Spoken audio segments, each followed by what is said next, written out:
So first of all, GS1 history. So I am going to be telling the resources for the general studies first, and then in the end, if there are any specific resources for prelims, then I'll highlight that. But I feel that always the preparation is based on mains, so it is always main centric. So that is why I'm planning, I've given the resources based on this order. So first of all, GS1 history, right? So I believe that the new NCRTs, they are important for a basic foundation, the class 6 to 12th NCRTs. So there is this debate going on about new and old NCRTs. I think you can choose any of them. So I went with the new NCRTs. Why I am saying any of them? Because I think that NCRTs, you just have to do a brief reading for history. Because for history, NCRTs are not that important. Because the main book here, like I have put this sign, this must read book here is Spectrum for Freedom Struggle. So this is the most important book. So that is why I am saying just give a brief reading of the NCRTs, then give a very thorough reading of Spectrum, the latest version, the latest volume. Because I think the latest volume is very good both for prelims as well as mains. So please do read this book. I'll definitely recommend. And then for post-independence, I refer to Nitin Sangwan's notes.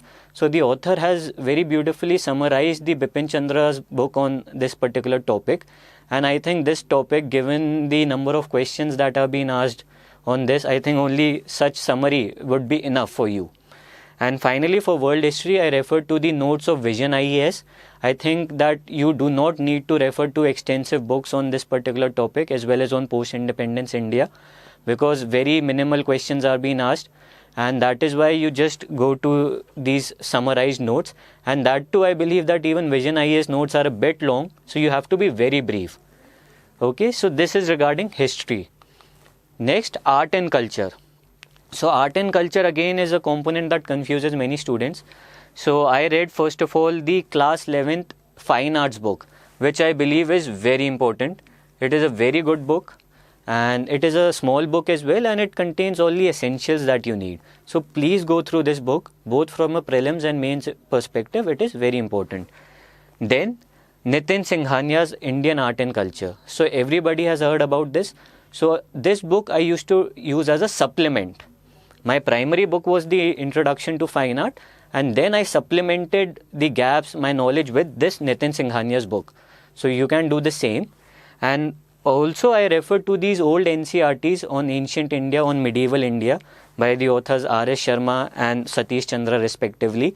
So I think you can be very brief in their reading, because ancient India, medieval India, they are asked in prelims, and these two books also contain certain sections on culture, art and culture, which can help you in mains as well. So just a brief reading, and then you can combine these 4 resources and make notes on that. So I'll be taking a separate video on note making, but you can watch that as to see how to make notes on these resources. Okay, so moving on, geography. So geography is again an integral part of GS1. So here in this case, NCRTs are very important for geography, especially class 11th and 12th.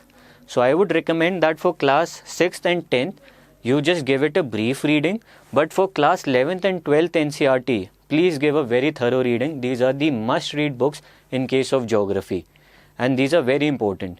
Class 11 builds the entire base for physical geography, while class 12th, it has that Indian perspective, which is again very important. So these two are the must read books here. For all these other 4 resources which I have mentioned here, these are to be used for conceptual clarity. So wherever you do not understand a particular content, a particular concept from NCRT, then you can refer to these 4 resources. So there are these geography videos by Mrs. Rajtanil. So these are available on Mrunal's website. So these are also good videos for conceptual clarity. Then there's this book on G.C. Leong. So I think this should be used as a supplement and not as a primary book. And then you have this website known as PMF IAS. So again, this is also a good website. And I am just telling you that you need to refer only those topics in which you feel that you need more content, or in which you feel that you need conceptual clarity.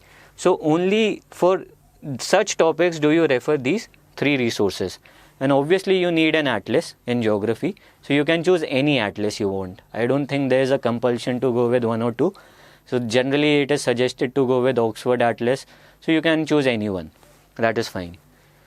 Okay, so moving on, all the remaining topics in GS1, so there are topics like Indian society, women, population, urbanization, then the topics on globalization, and then social empowerment and all. So I did not refer any special material for these topics, because I think these topics are very dynamic topics, and rather than referring a special material on this, what I did was I kind of covered it from the Vision IAS current affairs material and test series.